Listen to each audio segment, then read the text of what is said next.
एका छोट्या शहरात एक गोंडस पण थोडी हट्टी मांजर राहत होती. तिला एकदम नवीन आयफोन खूप आवडत होता. रोज ती मोबाईल दुकानासमोर उभी राहून तो फोन बघायची. एके दिवशी तिचा मोह आवरला नाही. ती दुकानात शिरली, काच फोडली आणि आयफोन घेऊन पळू लागली. तेवढ्यात तिचा बॉयफ्रेंड मांजर तिला थांबवतो. तो म्हणाला, असं चोरी करून मिळालेलं सुख टिकत नाही. पण तोवर पोलीस आले, दोघांनाही पकडलं. चौकशी झाली, शिक्षा झाली. त्या घटनेनंतर बॉयफ्रेंड मांजरला खूप पश्चाताप झाला. त्याने ठरवलं, आता मी प्रामाणिकपणे मेहनत करून पैसे कमावणार. तो दिवसभर मेहनत करू लागला. कधी दूध डेअरीत काम, कधी गोदामात माल चढवणे.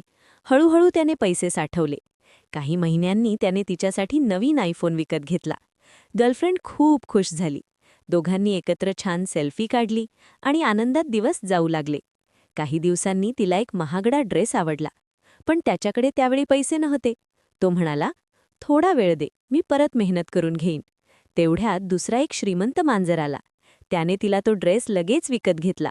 चमकदार भेटवस्तू पाहून ती त्याच्यासोबत निघून गेली. बॉयफ्रेंड मांजर एकटा उभा राहिला.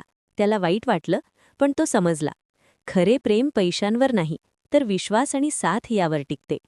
बोध: ज्यांना फक्त वस्तूंची किंमत कळते, त्यांना नात्यांची किंमत कधीच कळत नाही.